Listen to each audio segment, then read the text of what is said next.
Peace and blessings, family.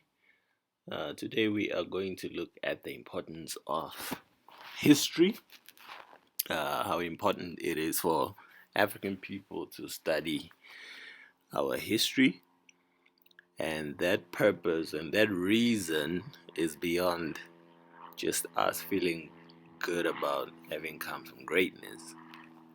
So I will start with a quote from the Grandmaster, Dr. John Henry Clark, in his famous quote where he said that history is a clock that people use to tell the time of day.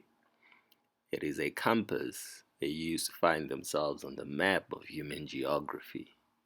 It tells them where they are and what they are.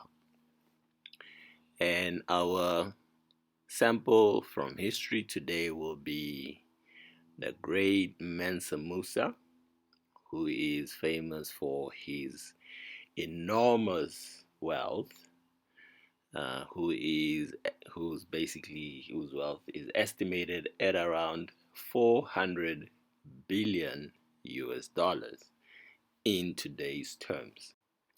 The Mali Empire was founded by Mansa Musa's great uncle, Sendiata Keita, who, unlike Mansa Musa, was not a Muslim.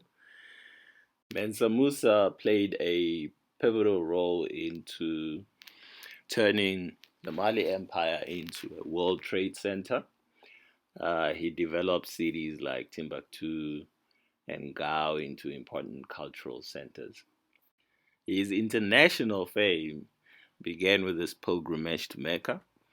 On this voyage, he gave away so much gold that his fame reached as far as Europe, with the famous European depiction of him sitting on the throne holding a gold nugget.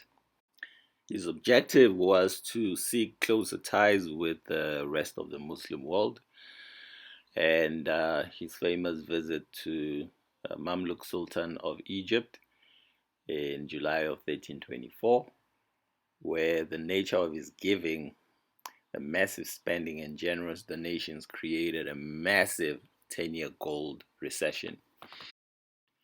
So the lesson that we ought to learn from the great Mansa Musa is that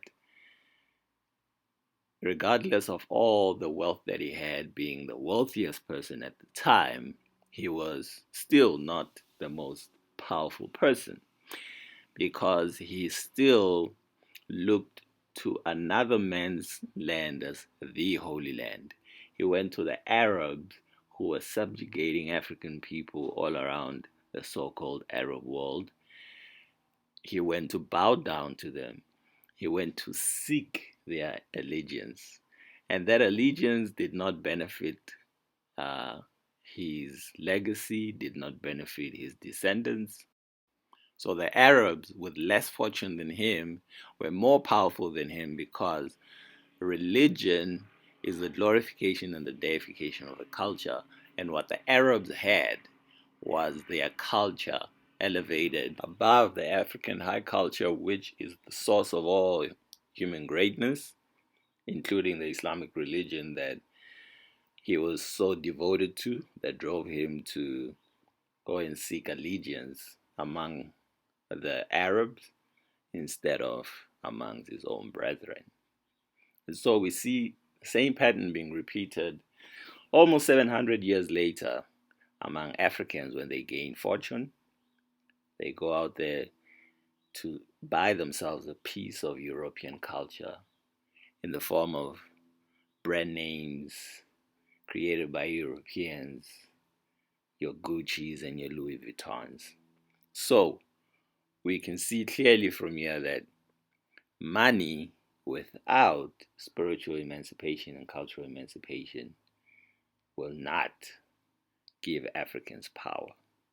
Instead, we'll use the money to buy a seat at the table of our enemies and seek their acceptance. If you have enjoyed this video, please like and share the video. If you're new to the channel, subscribe for more empowering videos on African history, culture, and heritage. Peace and Black Power.